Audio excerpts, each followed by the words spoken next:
Hi everyone, my name is Adarsh Mishra and आप देख रहे हैं यूथ नेशन कोडर्स। आज हम लोग बात करने वाले हैं अपने placement drive MCQs in Python के पार्ट 36 के बारे में, जिसमें हम लोग 20 के 20 यहाँ पे एमसीक्यूज को एक एक करके सॉल्व करने वाले हैं। चलिए शुरुआत करते हैं अपने पहले क्वेश्चन से। तो हमसे क्या कह रहा है कि what will be the output of the following Python code if the system date is, अगर हमें सिस्टम की डेट 18 जून 2019 है और मान लो उस दिन ट्यूसडे है, तो हमें ये बताइए कि इनमें से कौन सा हमें आउटपुट मिलेगा। यहाँ पे हमने क्या करा, इंपोर्ट करा है डेट टाइम, और टीडे में हमने क्या रखा है date time dot date dot today. तो जो हमारा डेट टाइम मॉड्यूल है उसके अंदर डेट डॉट टुडे, तो ये क्या है, एक ऐसा फंक्शन है जो हमें बता देगा आज की डेट क्या है। तो अभी हमें सिस्टम डेट हमें क्या बता रहा है कि जिस दिन ये प्रोग्राम चलाया गया उस दिन 18 जून 2019 था। तो हमारा किस तरह से प्रिंट होगा, तो ये जो भी वैल्यू आएगी, जो हमारी डेट आएगी, वो डेट उठ के टीडे में चली जाएगी और टीडे को हम प्रिंट करें, मतलब अपनी डेट जो आ रही है उसको प्रिंट कर रहे हैं। तो हमेशा याद रखो कि date time dot date dot today ये हमें किस तरह से, किस पैटर्न में हमें चीज़ें रिटर्न करता है। सबसे पहले हमें ईयर मिलेगा, तो हमें मिलेगा 2019, तो हमें मिलेगा 2019, फिर एक डैश आ जाएगा। उसके बाद हमारा मंथ आएगा, मंथ है हमारा जून, तो जून को हम लोग कौन सा मंथ होता है, जनवरी फरवरी मार्च अप्रैल मई जून, 6 होता है, तो 2019 के बाद आ जाएगा 06। इसके बाद यहाँ पे 18th है, तो 18th आएगा सबसे लास्ट में, मतलब पहले आएगा ईयर, फिर आएगा मंथ, फिर आएगा डेट। इस फॉर्मेट में हमारा जो है date time dot date dot today हमें वैल्यूज रिटर्न करता है। तो हमारा ऑप्शन नंबर सी बिल्कुल सही हो जाएगा। ठीक है, क्वेश्चन नंबर 2 पे आते हैं। हमसे क्या कह रहा है कि भाई नंबर्स नाम की मेरे पास लिस्ट है, इसमें 1 2 3 4 पड़ा हुआ है। अब मुझसे कह रहा है नंबर्स में अपेंड कर दो ये वैल्यू। तो जब भी हम अपेंड फंक्शन का यूज करते हैं अपनी लिस्ट में, तो जो अंदर हमने यहाँ पे वैल्यू रखी हुई है, ये पूरी पूरी वैल्यू उठ के एज इट इज हमारी लिस्ट में कॉपी हो जाती है। अब मुझसे कह रहा है कि प्रिंट करो लेंथ का नंबर, मतलब सॉरी, ये मुझसे कह रहा है प्रिंट करो नंबर्स की लेंथ। इस तरह से पढ़ा जाता है। तो नंबर्स की लेंथ कितनी है, 1 2 3 4 एंड ये पूरा पूरा एलिमेंट 5। ठीक है, ऑप्शन नंबर बी हमें दिख रहा है यहाँ पे 5 बिल्कुल सही है। क्वेश्चन नंबर 3 पे आते हैं। हमसे क्या कह रहा है कि भाई नंबर्स नाम के लिस्ट में 1 2 3 4 पड़ा हुआ है। अब मुझसे कह रहे हैं नंबर्स डॉट एक्सटेंड। तो जब भी हम लिस्ट में एक्सटेंड का यूज करते हैं तो होता क्या है कि जो भी हमने यहाँ पे वैल्यूज पास करी हैं ये पूरी लिस्ट में है। तो ऐसा नहीं है कि ये लिस्ट ऐसे उठ गई और ऐसे आ गई, ऐसा नहीं होगा। इस बार क्या होगा कि ये जितने भी एलिमेंट्स हैं, ये एलिमेंट बाई एलिमेंट हमारी वैल्यूज उठेंगी। एक्सटेंड क्या कहता है, इसके अंदर जो भी हमने पास करा, लिस्ट करा, टप्पल कर, जो भी वैल्यू पास करी, वो सारी खुल के सीधा सारे एलिमेंट खुल के अंदर से जाके हमारे लिस्ट में सेव हो जाते हैं। तो नंबर्स में देखो 5 6 7 8 ओपन होके खुले, मतलब ये कोई लिस्ट के अंदर नहीं है, ये अपने इंडिविजुअल एलिमेंट हैं अलग अलग। इनको 4 गिनेंगे हम लोग, ये कोई एक नहीं गिना था। सुपर फंक्शन ने क्या करा था, इसको एज इट इज एक गिना था, वो था अपेंड करती है। बट एक्सटेंड के केस में हम लोग जो सारे एलिमेंट को बिल्कुल उठा के एलिमेंट्स उठा के रख देते हैं लिस्ट में। तो लेंथ क्या है हमारे नंबर सारी लिस्ट की, 1 2 3 4 5 6 7 8 8 है। तो हमारा ऑप्शन नंबर सी यहाँ पे बिल्कुल सही हो जाएगा। क्वेश्चन नंबर 4 पे आते हैं। मुझसे कह रहा है इसका आंसर बताओ। लिस्ट 1 में पड़ा हुआ है 10 10 10 10 4 व 10 पड़ा हुआ है फॉर एक्स इन लिस्ट 1, मतलब हम इस लिस्ट 1 पे इस पे एक एक करके लूप चला रहे हैं। तो पहले एक्स की वैल्यू क्या होगी, ये वाला 10 होगी। ठीक है, अंदर है, कह रहा है लिस्ट 1 से रिमूव कर दो एक्स को। तो रिमूव फंक्शन क्या करता है, एक्स की जो पर्टिकुलर पोजीशन है उसको हटा देगा। तो एक्स ये है 10, तो हमारा इसको जो उठा के हटा देगा। रिमूव क्या करता है कि 10 को उसको हटाना है, तो आखिरी से उसने हटा दिया। ठीक है, एक्स मेरी वैल्यू पहले भी ये पड़ी थी ना, अब ये लाइन एग्जीक्यूट हो गई। अब फॉर लूप में दोबारा ये आया, तो ये क्या करे, दोबारा एक वैल्यू बढ़ी। तो पहले एक्स की वैल्यू ये थी, अब एक्स की वैल्यू क्या है, ये अभी भी एक्स की वैल्यू 10 है। अंदर आया, क्या करे, लिस्ट में रिमूव कर दो 10, तो हमारा 10 दोबारा रिमूव हो गया लिस्ट से। फिर दोबारा ये आइट्रेशन आगे बढ़ी, तो इसने देखा आइट्रेशन यहाँ पे थी पहले एक्स की वैल्यू, फिर एक्स की वैल्यू ये हुई थी, अब एक्स की वैल्यू कुछ बची नहीं, आगे लिस्ट खत्म हो गई। तो इसका मतलब ये लूप यहाँ पे खत्म हो गया। तो मुझसे कह रहा है प्रिंट कर दो लिस्ट 1, तो मैं लिस्ट में बचा 10 10, तुम्हारा आंसर आ जाएगा ऑप्शन नंबर सी बिल्कुल 10 और 10। ठीक है, क्वेश्चन नंबर 5 पे आते हैं। हमसे कह रहा है इसका आंसर बताएं अगर आपकी सिस्टम की डेट है 13 फेब। इसको मैं इस लाइन पे लिख देता हूँ ताकि आप लोगों को क्लियर हो जाए यहाँ पे। ये देखो, मुझसे कह रहा है आउटपुट क्या आएगा अगर मेरे सिस्टम की डेट है 13 फरवरी 2020 और दिन है मेरा थर्सडे का। मैं कर क्या रहा हूँ, date time dot date dot today, मैं इस तरह का यूज़ कर रहा हूँ। तो इसका पैटर्न क्या आ जाएगा, ऐसे आएगा 2020 डैश। अब हमारा क्या है, फरवरी, फरवरी का महीना मतलब 02 फिर 13 तारीख, इस तरह ऐसा कुछ हमें दे देगा टी डे में। और मुझसे कह रहा है टी डे में ये बताओ इस ओ वीक डे, ये हमारा जो फंक्शन होता है ये क्या कहता है, हमें नंबर बताता है। जैसे थर्सडे है हमारा, तो ये जो पर्टिकुलर डे है ये वीक में कौन से नंबर पे आता है। तो संडे का मतलब होता है 0, मंडे का मतलब होता है 1, ट्यूसडे हो गया 2, वेडनेसडे हो गया 3, तो थर्सडे क्या हो गया 4। तो हमारा आंसर क्या आ जाएगा, 4 आ जाएगा, सिंपल। तो वीक ओ डे क्या कहता है, इस अ वीक डे, इसको ऐसे पढ़ते हैं इज अ वीक डे, मतलब today is a weekday, मतलब जो पढ़ा जाए। तो ये सब चेक करेगा पहले यहाँ पे कि थर्सडे जो है कौन से वीक पे आता है। मतलब कौन से नंबर पे आता है वीकडे में, तो 0 1 2 3 वैसे काउंट करो तो 4 पे आ जाएगा। संडे से हमेशा शुरुआत, संडे होता है 0, ठीक है। जाते हैं क्वेश्चन नंबर 6 में, हमसे कह रहा है कि इसका आंसर क्या होगा अगर हम यहाँ पे इनपुट कर रहे हैं PSIT स्मॉल में, तो हमने यहाँ पे इंपोर्ट करा सिस, इस लाइन पे आप प्रिंट कर रहे हैं ये चीज़। अब यहाँ पे तो प्रिंट क्या हम लोग बिना ब्रैकेट्स का यूज़ करके कर सकते हैं? कभी नहीं कर सकते हैं। यहाँ पे हमें क्या लगाना चाहिए था? ब्रैकेट लगाना चाहिए था। और इन ब्रैकेट लगाने के बाद भी यहाँ पे हमें कुछ वैल्यू पास करनी चाहिए थी, कोई भी वेरिएबल की या फिर कुछ भी यहाँ पास करना, बट ये यहाँ पे सिंटेक्स इसका यहाँ पे गलत है, क्योंकि यहाँ पे ब्रैकेट नहीं लगे थे, यहाँ पे आ जाएगी एरर। तो हमारा आंसर क्या आ जाएगा? ABC तो कुछ आएगा नहीं, नन ऑफ द मेंशन, मतलब एरर तो आ रही है तो उसको यहीं रखेंगे, ठीक है। क्वेश्चन नंबर 7 पे आते हैं, कह रहे इसका आंसर बताओ। हमें क्या दिया गया है? प्रिंट करना है ये फलाना वैल्यू, ये एक स्ट्रिंग है, इसमें स्प्लिट लाइन्स हम लोग को लगाना है। अब मैं अगर आपसे कहता हूँ कि सेम सिनेरियो हम लोग रखते हैं यहाँ पे, ये हम कहते हैं कि सेम क्वेश्चन होता है, यहाँ पे मेरा स्पेस होता, एक मिनट मैं इसको एडिट कर देता हूँ फिर आपको बताता हूँ। ये मैं कहता अगर मान लो मेरा क्वेश्चन ये होता तो मेरा आंसर क्या आता? देखो, जब भी हम लोग क्या कहते हैं कोई भी स्ट्रिंग को जब स्प्लिट करते हैं तो स्प्लिट क्या कहता है? डिफॉल्ट आर्ग्यूमेंट, जिसमें अगर हमने यहाँ पे कुछ स्पेशली पास नहीं करना है तो अपने मन से यहाँ पे समझ लेता है स्पेस से तोड़ना है, तो यहाँ से तोड़ देगा और यहाँ से तोड़ देगा, तो हमारा एलिमेंट आ जाएगा AB।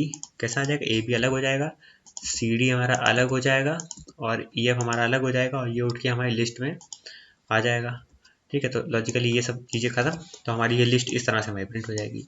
अब स्प्लिट लाइन क्या कहता है? नाम से पता चल रहा है ये लाइंस को तोड़ता है, मतलब स्पेस को नहीं तोड़ेगा, लाइंस को तोड़ेगा। तो लाइंस क्या होता है? न्यू लाइन का कैरेक्टर क्या होता है? पाइथन में \n होता है, मैंने बता रखा है। तो यहाँ पे जहाँ जहाँ \n दिखेगा वहाँ से इसको तोड़ देगा। तो पहली स्ट्रिंग बनी हमारी AB, और CD के बगल में \, तो यहाँ से इसको भी तोड़ देगा, तो एक हमारी बनी CD, और तीसरी क्या बनी मेरी? EF। इन सबको कॉमा सेपरेट कर दिया हमने और इसको एक लिस्ट में रख दिया, सिंपल। तो कुछ इस प्रकार की मेरी यहाँ पे आउटपुट इस लाइन से मिल जाएगा। तो ये किससे मैच कर रहा है देख लो, तो ऑप्शन नंबर A बिल्कुल मैच कर रहा था, ये हमारा आंसर आ गया। क्वेश्चन नंबर 8 पे आते हैं, हमसे कह रहा है इसका आंसर बताओ। कर क्या रहे हैं हम लोग यहाँ पे? एक स्ट्रिंग है, इसका स्वैप केस कर रहे हैं। तो स्ट्रिंग में जो स्वैप केस फंक्शन होता है, इसमें क्या होता है? जो भी हमारे लोअर केस कैरेक्टर्स होते हैं वो अपर केस में चेंज हो जाते हैं और upper case character lower case में चेंज हो जाते हैं, तो इसमें कोई परेशानी नहीं, आसान है, ठीक है। तो यहाँ पे इस कैपिटल ए है तो स्मॉल ए में बदल जाएगा, स्मॉल बी है तो कैपिटल बी में बदल जाएगा, मतलब ये वाला ऑप्शन। फिर सॉरी ये जो कोलन है एक्सक्लेमेशन का साइन है, और यहाँ पे 2 है तो एक्सक्लेमेशन का साइन और 2, ये तो कोई हमारे कैरेक्टर है नहीं, तो ये एज इट इज रहेंगे, तो AB 1 2 ऑप्शन नंबर C बिल्कुल सही हो जाएगा। तो मैंने करा क्या है कि ये सारे स्ट्रिंग के फंक्शंस हैं, तो ये जो स्ट्रिंग से फंक्शन है इस पर मैंने सेपरेट वीडियो बनाई, इसमें कम से कम मैंने 40 से 50 फंक्शंस के बारे में डिस्कस करा है, जो कि आपको कह सकते हो कि लगभग नॉर्मली हर चैनल पे नहीं मिलेगा, क्योंकि लोग जो है 10 से 15 फंक्शन बता देते हैं, बट मैंने सारी पॉसिबिलिटीज को कवर कर रखा है ताकि आपको कोई भी फंक्शन ऐसा ना हो जो आपको छूट जाए, ठीक है। तो वहाँ पे आपको स्वैप केस का भी मिल जाएगा, और वीडियो आई बटन पे है तो उसको देख लेना। क्वेश्चन नंबर 9 पे आते हैं, कह रहा है कि प्रिंट करना है एक पर्टिकुलर स्ट्रिंग डॉट टाइटल। उस वीडियो में टाइटल मिल जाएगा आपको। टाइटल फंक्शन का काम क्या होता है कि कोई भी टाइटल आप देखते हैं अपने आसपास, टाइटल किस तरह का होता है? उसका पहला कैरेक्टर जो है वो कैपिटल होता है, सिंपल। कोई भी सेंटेंस में सारे पहले जो कैरेक्टर होते हैं वर्ड्स के वो कैपिटल हो जाए तो टाइटल हो गया हमारा। तो A को हमने कैपिटल कर दिया तो ये हो गया मेरा इस तरह से, C को कैपिटल कर दिया इस तरह से हो गया, और E को कर दिया। और ये बताओ ये पैटर्न कहीं नजर आ रहा है? देख लो, ये हमारा है ऑप्शन नंबर C, तो ऑप्शन नंबर C सही है। क्वेश्चन नंबर 10 पे आते हैं, हमसे कह रहा है कि ये लाइन प्रिंट करनी है। हम क्या कर रहे हैं, ये हमारी स्ट्रिंग में हमें रिप्लेस करना है CD को 12 से, ये हमें दिया गया। तो CD जहाँ जहाँ मिलेगा उसको हम 12 कर देंगे। CD कहाँ है? CD कहाँ है? ये मिला, CD को उठा के हमने कर दिया 12, और कहीं CD है नहीं, तो हमारा आंसर क्या आ जाएगा? AB 1 2 EF 1 2, तो AB 1 2 EF 1 2 option number A बिल्कुल सही है, ठीक है। क्वेश्चन नंबर 11 पे आते हैं, कह रहे इसका आंसर बताओ। AB EF को हमें रिप्लेस करना है, और नहीं कह रहा है AB EF में हमें रिप्लेस करना है CD को 12 से। तो CD कहाँ पे है? CD नहीं नहीं नहीं कहीं नहीं है, हमारा ABF ऐसे ही रहेगा, कोई चेंजेस नहीं आएंगे, ठीक है। ये मत सोचना कि इसमें मतलब CD होना ही चाहिए, ऐसा कोई जरूरी नहीं है। अगर CD मिला तो 12 हो जाएगा, और अगर नहीं है तो कोई प्रॉब्लम नहीं, एरर नहीं आएगी, ठीक है। क्वेश्चन नंबर 12 पे आते हैं, ये पर्टिकुलर स्ट्रिंग है, इसमें हमें रिप्लेस करना है XY को 12 से, और यहाँ पे हमने नंबर ऑफ टाइम्स भी दे रखा है, हमें कहते हैं 0 नंबर ऑफ टाइम करो, मतलब करो ही नहीं रिप्लेस, तो हमारी ये स्ट्रिंग एज इट इज रहेगी। अगर यहाँ पे 1 लिखा होता तो क्या होता? XY 12 से बदल जाता, तो XY की जगह आ जाता 12। क्वेश्चन नंबर 13 पे आते हैं, कह रहा है कि क्या ये पर्टिकुलर स्ट्रिंग इस एलनम, क्या इस एलनम है? इस एलनम का मतलब क्या? वहाँ पहले लगा है इज मतलब आंसर या तो ट्रू मिलेगा या तो फॉल्स मिलेगा। अब हमसे कह रहे हैं एलनम, एलनम क्या होता है? एल होता है अल्फा न्यूमेरिक पूरा, मतलब जिसको पढ़ा जाता है एलनम को। तो अल्फा मतलब सारे अल्फाबेट, न्यूमेरिक मतलब 0 से 9 तक डिजिट होनी चाहिए। तो क्या इस पर्टिकुलर स्ट्रिंग में सारे के सारे अल्फाबेट हैं या फिर सारे के सारे नंबर हैं? ऐसा है? अगर ऐसा है तो रिटर्न कर दो ट्रू, अगर ऐसा नहीं है कोई और कैरेक्टर मिल गया है तो रिटर्न कर दो फॉल्स। तो यहाँ पे देखो ये हमारा अल्फा में आ गया, ये अल्फा में आ गया, ये न्यूमेरिक में आ गया, न्यूमेरिक में आ गया, तो पूरे सारे के सारे अल्फा न्यूमेरिक के अंदर आ रहे हैं, तो ये हमारा क्या हो गया, ट्रू हो गया। क्वेश्चन नंबर 14 पे आते हैं। हमसे कह रहा है कि अभी ये जो गिवन स्ट्रिंग है क्या ये इस अल्फा न्यूमेरिक, तो चेक करो कि ये अल्फाबेट है, बिल्कुल है, ये भी अल्फाबेट है। कॉमा क्या अल्फाबेट में आता है, नहीं आता है। कॉमा क्या न्यूमेरिक में आता है, नहीं आता है। इसका मतलब कॉमा को एक ऐसा कैरेक्टर मिल गया जो ना तो अल्फाबेट में ना तो न्यूमेरिक में। इसका मतलब क्या है कि ये जो है हमें क्या दे देगा, फॉल्स दे देगा।